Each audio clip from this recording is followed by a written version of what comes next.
So, Vernice, we spoke last week and a little bit last night, and you experienced a little of the flavor of this unique, exceptional group of people. HBCU students from our local Texas universities, again, all exceptional. And when we talk about intersectionality, I describe, reading your bio, all these things that you are, not just obvious what people can see, but all that you've experienced. And in a couple of the questions yesterday in our earlier session with Maggie Chan Jones, the topics of, someone talked about the imposter syndrome, and then someone spoke about having to sort of, acquiesce or conform to some other form or definition of professionalism. So I'd love for you to share some of the advice that you've had being, someone who's been in this real world and as a unique person who's been exceptional. So what kind of advice would you share and the type of things that they need to do to be exceptional as well or continue their exceptionalism? Gotcha. Yeah. So I just finished having a conversation, I think 2 days ago. Young lady asked me about imposter syndrome. And I say young lady, she might have been older than me. I don't know. I'm 22, 23. No.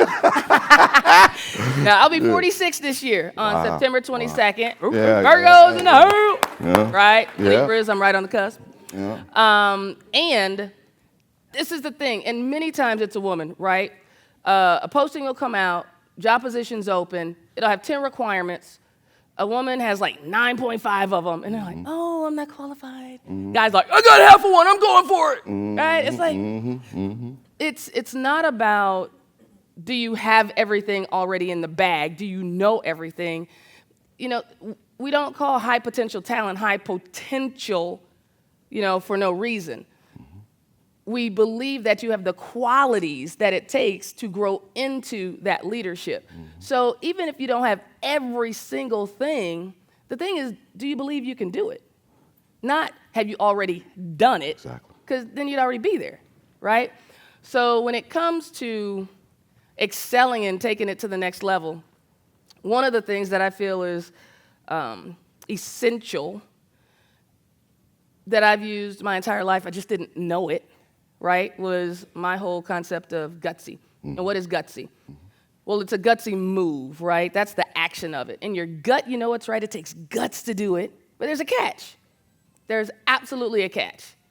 Anyone know what the catch is?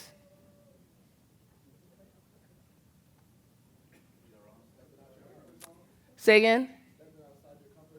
Yeah, and the first word he said was what? That's right, which is a what? That's Action. right. The gutsy move is an action. In your gut, you know it's right. It takes guts to do it, but you got to take action. If you don't take action, it wasn't a gutsy move. It was a gutsy. That's right. That's right. So, and gutsy isn't something you have to find or get. Courage. Everybody's like, how do I find courage and bravery? Think about it. When you were 3, 4, 5 years old, if we were to go into any little classroom right now or watch some kids at home, they're putting the sheet on the back. They're trying to jump off the top bunk of the bunk bed because they just know they can fly. We have it along the way. We kind of buried it, and now it's up to us to wake up and tap back into it. So. Yeah, no, so we somehow along the way forget how to suspend disbelief. Right. Because reality, supposedly reality, right. That's the thing. We fail so many times. We've now become realistic. Realistic, yes. Right. Yes. So again, and looking at your background, you have been the only, because you've been the first. So by definition, probably the only for a lot of the time. As a lot of these young folks will walk into corporate America, they will perceptibly be the only in a lot of the rooms that they sit in.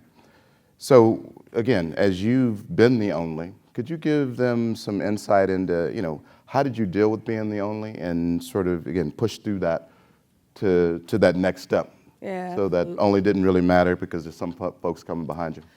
And I'll try to encapsulate this because I know we only have about 2 hours this morning. Exactly. The whole communications team was like, no. So I was sitting at my desk. It's Camp Pendleton. The phone rang. It was the San Diego Tribune. And it was a reporter, journalist, and she said, hey, we wanted to know if we can get you for an interview. And I felt the acid bomb explode in my stomach. Why? Because in that moment, I knew that if I said yes, that the story would come out, I'd be highlighted in my squadron with the guys, and that's going to have some fallout or payback, right? Oh, you think you're this, you think you're that, we'll show you. And if I didn't,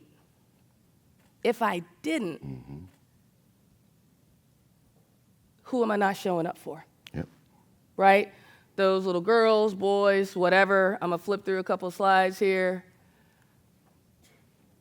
Black woman in a flight suit. Leadership Advanced Camp, 5 weeks in, career day. My battle buddy was on an aviation contract. I wanted nothing to do with aviation, young white female. I want to do anything, honestly, where you can shoot a gun, blow something up, right? Special artillery, special forces, Delta Force, sniper platoon. And this is combat exclusion law. Women weren't able to do those things at the time.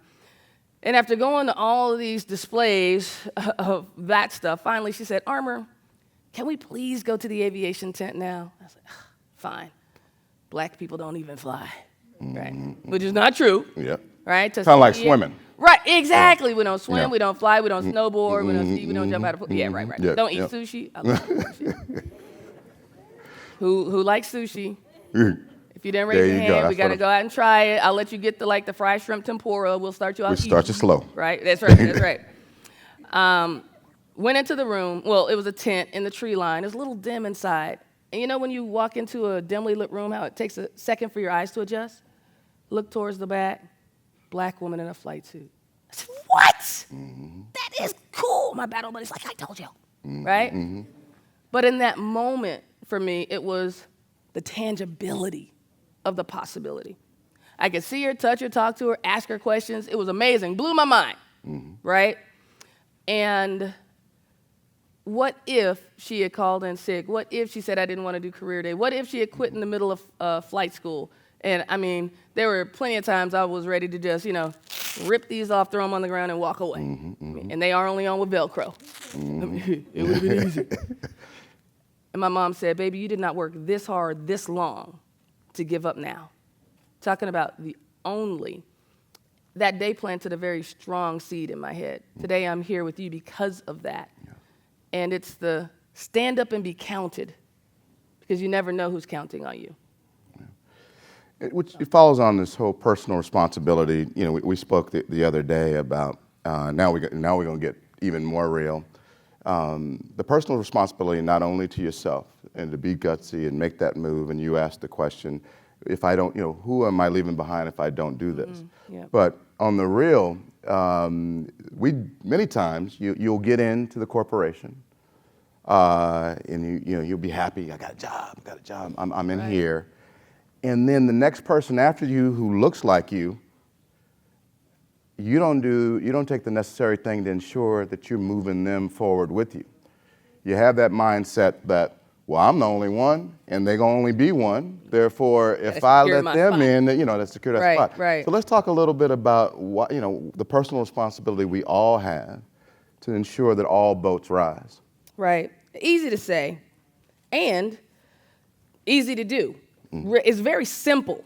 But it's about the moral courage to reach back down. Elevator's broken, how we using the stairs, right? And this might be a little controversial, but when you look back at slavery, and we talked about this, you had the house folks and the field folks, and the lighter ones worked in the house, and the darker ones worked outside. Yes. And then you had the Willie Lynch letter. How many of you have read the Willie Lynch letter or even heard of it? Okay, we got some research to do, all right? Because our history has set up certain things that are impacting us now, that if we're not even aware of it, how do we even say, okay, let's move past that because I know what's impacting me? And in that Willie Lynch letter, he said, if you separate the families, have relations, I'll say it that way, with the women, create all these kids, castrate the guy. I mean, they would pull, dismember, all these things to the male slaves, right? Where the moms now said, well, I have to break my son early so he doesn't rise up, and I have to make my little one, my girl, strong. And when you look at society today, not to say you guys are weak at all whatsoever, but when we look at what's happening, I mean, that's really deep. Yeah. And the justice system, Yes. the disproportionate amount of us that are incarcerated Yeah. versus how many of us are in the country. And even right now, when we look at public assistance, if the male lives in the house, do they get less money? Does the mom with the kids get less money? Yes. Yes. So now we're systemically Yeah. keeping families separated. It's really deep when you look at it. Yeah. So when you talk about us being in slavery 400 years, we've been out of slavery maybe 200, like half the time. And back then, you couldn't read. If you got caught reading or learning to read, you were killed. They hung you. So we have absolutely some catching up to do. Yes. And if we don't take on the responsibility of catching up and moving our community, not just us, Yes. not I'm the only, let me protect my, Yeah. if we don't help move our community forward, then what are we doing? And when you look at segregation, which I wasn't around for that, but my mom, tells me about when she could only go to the zoo on Fridays, when actually Tuesday, because that was a slow day. They had to sit in the balcony at the movies, or you couldn't go through the front door. You had to sit. We know the stories. But today, I feel like we're so comfortable, right, that we haven't come together Yes. around anything where we're really moving. We're actually going backwards, folks. Yeah. So True. when I look at where we're going, I'm like, man, this new generation of leaders is going to really have to pick up the mantle and move us forward. When you look at politics, a lot of folks, I don't want to even vote, it doesn't matter. Now politics are really impacting all of us. Before it just was like exactly. policy and this, and it didn't. It's the real. Now it's really impacting us. And when you look at the red maps and gerrymandering and the voting, folks, we got to take action. We have got to get engaged and get involved. Yeah. And stay. For all of us, right? So one of the questions yesterday, a young lady asked, and again, I think it was a perfect question because it goes to the mindset, Flegro, around the way you were raised and your personal experience, getting to where you are today. And should I suppress that? Because that flavor, if I bring it too forward, it's not going to be seen by those Right. who don't understand it. Right. It'll be seen as negative. And how do you sort of balance that? So I grew up in South Central LA. 3 top jobs: gang member, you were a drug dealer, or you were a pimp. Those were the top jobs in my neighborhood, right? So I understood that, love of my family, education, all got me to that next step. But I don't forget that. And I got a brother back here, Danny Allen, who knows where, all of that experience, and I want you to talk about your experience. All these experiences make me who I am today. And I've earned the right to be here, so I do all the stuff I need to do to be great at my job every day, but I will not take that part out because that's what makes me special. And it is my gift to others who don't understand it to educate them on how that empowers me. Love for you to talk a little bit about how, your background, your uniqueness has brought you to the forefront of greatness. Gotcha. I have a question first. How many have heard some of your friends or whatever, or maybe even yourself say, well, I'm not saying, they're just going to have to take me like I am, or that's not a place for me to work. How many have heard that? Mm-hmm. Okay, thank you. Thank you for your honesty and vulnerability there. And I get it.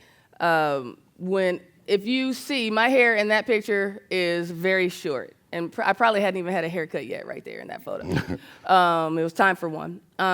And when I got to headquarters Marine Corps, I knew I wanted to keep really short hair, so I got a haircut like the day before I checked in, right? And 2 weeks later, I got another one because I want to make sure it didn't grow out too much. And like, this is who I... And the colonel calls me aside, black guy, a little shorter than me, well, a lot shorter than me. And he said, he's from Captain Armour, some of the generals, feel your hair is a little radical and you need to grow your hair out. And at this point, I knew it was coming, right, because I had been preparing for it. So here's the fight. I'm ready to fight. Like, well, sir, what do you mean? Like, I can go and die for my country with short hair, but I can't work at headquarters Marine Corps with short hair? Like, seriously? And why is this so radical? And what's the regulation say? And blah. And at a certain point, I remember I was talking to one of the African-American generals, and I was getting some mentorship and guidance, right? Mm-hmm. And I sought him out. So seek out mentors, and just know sponsors and champions are different from mentors. Yes. Hello? Yes. Well, Hopefully you guys have talked about that or you'll get to that. And he said, Captain Armour, I'm just going to tell you, what I have learned is you can be right and you can be dead right. Mm-hmm. And folks, you don't want to be dead right, dead in the water, right, on GP principle, as we were talking about last night. And I had worn my hair all different kinds of ways. And in that moment, I had to decide, okay, is this really the fight and the battle I want to pick when I express myself in so many different ways anyway? Or do I want to create and make an impact in a different way? And I need to stand up for this part. So pretend this is a threshold to the doorway, right? The first day I walked into the ready room, take my little jacket off. The first day I walked into the ready room, I was the only female, African American, and there were 67 pilots inside, right? Mm-hmm. And I crossed the threshold. The doors of the saloon swung open, the beer glass dropped, the record scratched, silence encompassed the room. Mm-hmm. And I had a decision to make. I could either assimilate, right? Resistance is futile. Become one, or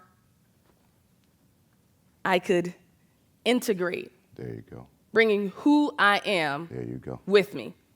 And folks, if I didn't bring who I was with me, you know that whole thing about diversity is our strength, and diversity isn't our strength if we're leaving our diversity outside the door. Absolutely. And it is a courageous, if you will, for some decision to make, to actually bring who you are with you. But just know, because it's a personal decision, when you don't, you're doing yourself a disservice and the organization a disservice. Because they hired you for you. And even if it was a check in the box room and they didn't know they were hiring you for you, you're bringing you, right? I mean, it's real. But earn that right, folks, and that's bring a real it big every day. You're going to have to bring it every day. And you'll hear things like, we got to work hard. Yes, understand the fact that you need to bring it every day as you've brought it to the moment today to be here. And be exceptional every day, but bring that flavor. Your exceptionalism is based on that uniqueness that you have as well. And may I add one more thing? Sure, go for it. Because what you end up leaving outside, folks, is the voice, your voice. Mm-hmm. And we need your voice, your thought process, your insight. Yes. I mean, it's everything. It's everything. That's where the innovation comes in. Because all the, I won't say old folks, the seasoned folks, you know. Appreciate that. We have our ideas and the way it should go and all this kind of stuff, and that's where the innovation comes in with that fresh thought process. So that's crucial. And there will be tension along the way, period, in the story. There will be challenges and obstacles, so get over it. Acknowledge the obstacles, don't give them power, right?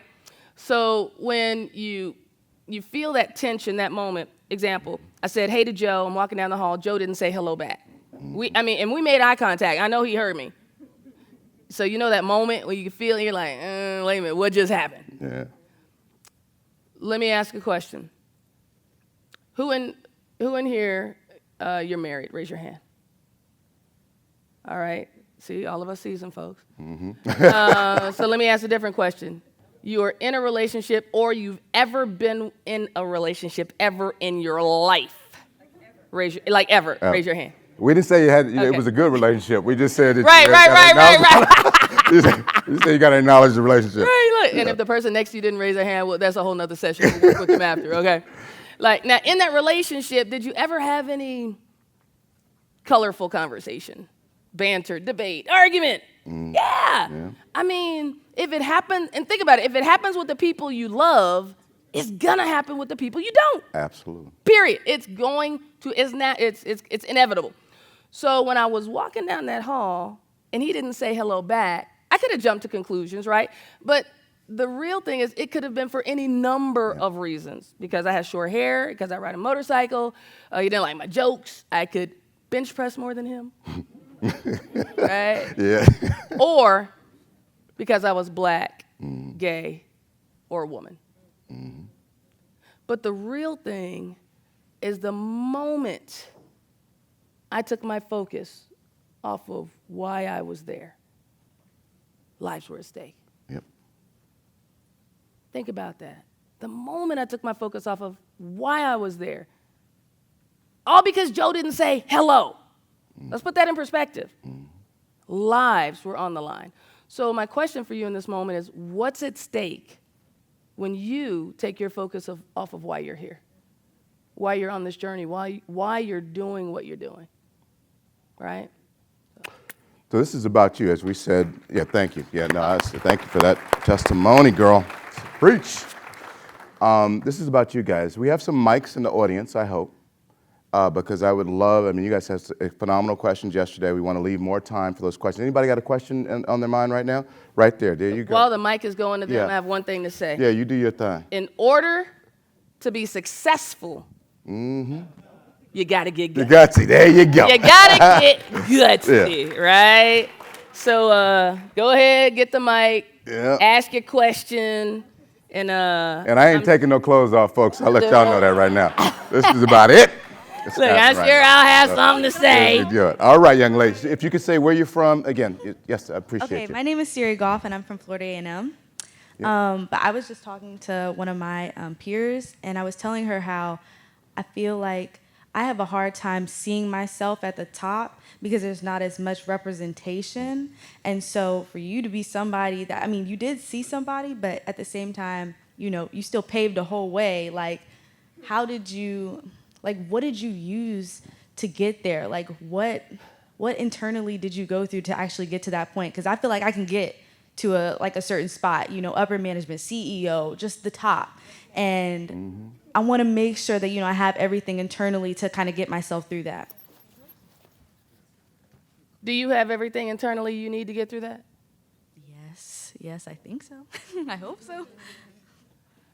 Could you be president? Yeah. So could you be CEO? Yeah. I mean, sometimes we ask questions, right? Yeah.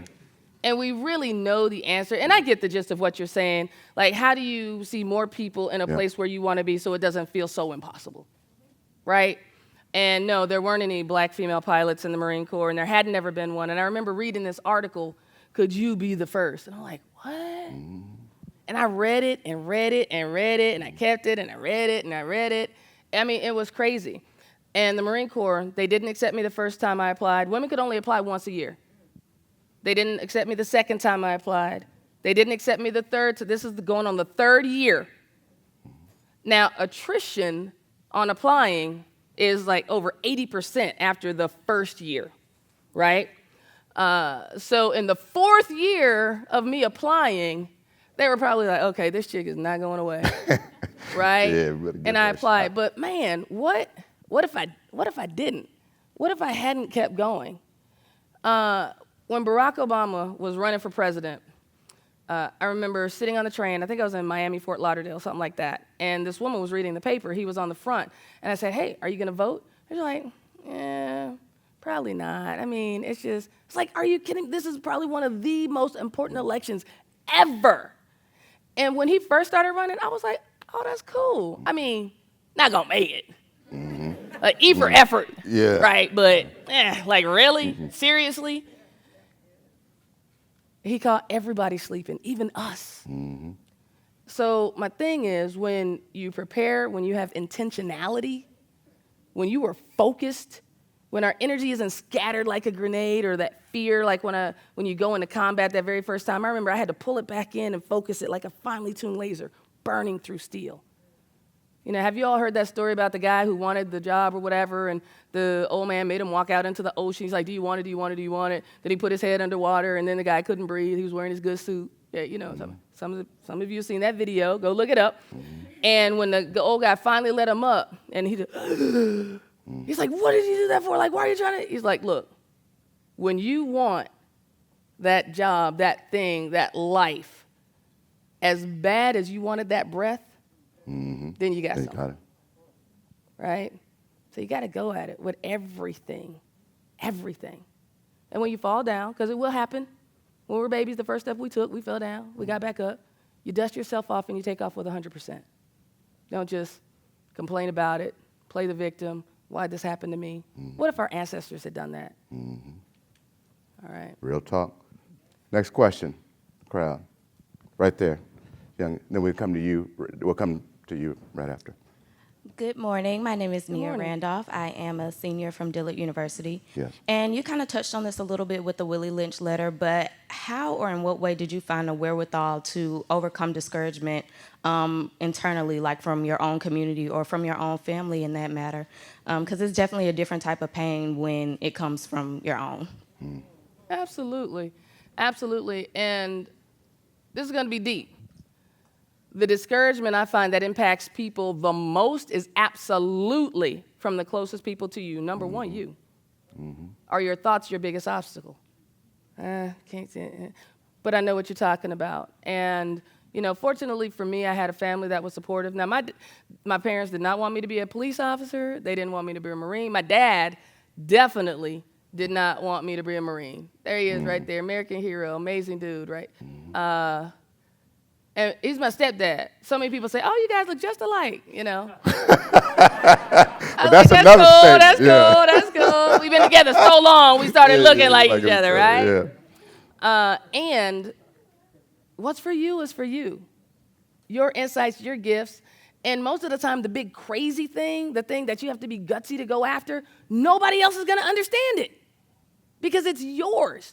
Who understood Bill Gates when he dropped out of Harvard, wasn't it, and started Microsoft in his garage? Like, seriously? Everybody thought he was crazy. He said world domination. I think he pretty much accomplished that in the computer realm, right? So create your family as well. Create your family. Who are your friends? Who's your crew? Who are those people that you can reach out to? I remember I was going through flight school. I had some tests coming up. My gang was going out to the club. I was like, oh, ready. They were like, don't you have a test on Monday? I was like, yeah, but I can study on Sunday night. No. We'll be going out next weekend. You need to go study. And I was like, wow. Those are your friends. Those are your friends. So stay on task. Now, and I will share this one quick thing. It was a tough morning. I could feel myself getting emotional. Again, only woman in the squadron. I could feel the stinging in my eyes. You all know what that means, right? Grabbed my car keys, drove to the beach, quick, 5 minutes away. And by the time I got there, I was bawling. Called up Mom. Said, Mom, I don't want to do this anymore. I want to tell you, I'm ready to rip these wings off, right? And she said, baby, you did not work this hard, this long to give up now. Stop crying, dry your eyes, and go back to work. So what did I do? Right. I stopped crying, I dried my eyes, and I went back to work. But what was Mom saying? Persevere, yeah. And see, most people say, suck it up, yeah. Yeah. But acknowledge the obstacles, don't give them power, just goes better, right? Absolutely. But that's what you have. It's not like you're an ostrich sticking your head in the sand trying to, oh, there are no obstacles, there's no discrimination, there's no... Well, okay. Overcome, and understand. what are we going to do about it? What are we going to take responsibility for our life, our purpose on this planet? And that's what you have to get focused on. And even if you don't know exactly what you want to do, Disney, he said he wanted to create something so amazing that people from around the world would want to check it out. He hadn't thought about Disney, Pocahontas, and Orlando and all that stuff yet. He started out with a very clear vision. So my challenge for you is, what do you really want? Create your flight plan. That's step number 2. Then step number 2, pre-flight. Mitigate the risk, right? Don't start mitigating the risk before you even say, what do you really want? Because then you boil down what you want to what you think you can achieve. And at that point, it's no longer a dream. It's just a to-do list. 3, take off. Step 4, execute. Step 5, review, recharge, reattack. Review your successes and failures. Successes and failures. Most of the time we review the failures, but we don't look at the successes for our best practices. Absolutely. Recharge emotionally, physically, intellectually. Are you taking time out for you? Are you treating your bodies right? Are you getting the rest and sleep you need? Are you taking a Saturday off to just do whatever? Most of you don't have family and spouses and kids and stuff yet. And when you do, when you find yourself in corporate America doing that thing, stay recharged and reattack. That's the secret sauce. If you don't get it the first time, folks, you gotta keep trying. You gotta keep trying. Good. I know. Last question, because we're up against the clock and we'll answer pretty quickly here. Hello, my name is Timothy Mazenge and I go to Fisk University. I'm a sophomore and I'm originally from Zimbabwe. So my question that I have for you, you talked about the word gutsy. I think it's a pretty good word. So it's kind of like I saw you with your story. You went through many obstacles, I presume. So when was it that you realized, like, you got the guts, like, you can do it? Like, when was the moment, like, you realized, like, that was you? Like, that's my question. Right there. When I said I want to be a cop that rode a horse downtown, you couldn't tell me I couldn't do it. Right? And again, it's that tapping in now, because we had it back then. And at what point did the not knowing how or all the other doubts, like, take that away? Or did we let it be taken away? Because nobody took it from us. It's our responsibility, right? So how do we get gutsy and live gutsy? This book, Zero to Breakthrough, the 7-step battle-tested method for accomplishing goals that matter, has some exercises, things to read. Who'd like a copy of the book? Who likes to read? Who'd like a copy of the book? No, who really wants a copy of the book? Yeah. No, who wants this book? Bryce, I believe you. His name is QBRICE. Who wants the book? But the B is silent. The Q. Who wants the book? Who wants this book? There you go. There you go. Bam! Oh my gosh! Guess what? We got a surprise for you. So we're out of time, but I'm gonna end with this. I'm gonna end with this, and then Brian, you get the last word. All right? That's all right, babe. I was at this event. Young woman afterwards, emerging leader. She said, "Man, when you asked who wanted the book, I was engaged, and I wanted the book, and somebody said that, and I yelled out, and somebody stood up. I stood up in my chair, and then somebody else went up and got the book." How many of you in your gut, you were thinking about coming up, but you didn't take the move? How many of you thought about it? How many thought about it? Thank you for being honest. She said, "I thought I was engaged, but what I realized is there's another level of engagement." Folks, there's another level of engagement. You are so early on in your life, Yes. right? How can you constantly, with commitment, think about how you can take your life to the next level? And then not just think about it, but do it. It's not, are you willing, will you? Today, it was a book. What is it tomorrow? The good news is you all get a book because they got them on the back table. But, right? Yeah. That first book. That's right. All right, folks, give it up for Miss Fly Girl. Thank you. Thank you, sweetie. Oh, wait. That was good. So are you trying to figure out why did I change my clothes? Yeah. Because, folks, life is all about transition. Going from where you are to where you want to be. So hopefully where you want to be is with Dell. And that would be a real smart move. Yeah. Girl. And Dell, thank you for having these young folks here. Because the education and what you all getting, folks, that's the gateway to the American dream. Don't take it for granted. Take those gutsy steps, those gutsy moves, and make it happen. Brian, I appreciate you. Thank you all. All y'all. Thanks for having me.